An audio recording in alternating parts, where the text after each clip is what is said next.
mina olen Karita Kibuspuu ja ma olen Sõbrad sõbrale nõustamiskeskuses psühholoog ja pereterapeut. Tere, olen Maire Latvala, olen teoloog ja pereterapeut.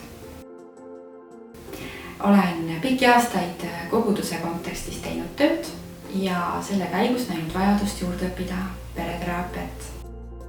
Nüüd viimastel aastatel töötan Sõbrad sõbrale nõustamiskeskuses.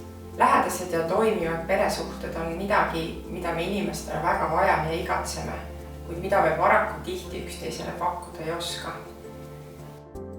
Pereteraapias saame aidata sul sinu vajadusi ja igatsusi sõnastada ning leida viise, kuidas oma lähedastega dialoogis olla.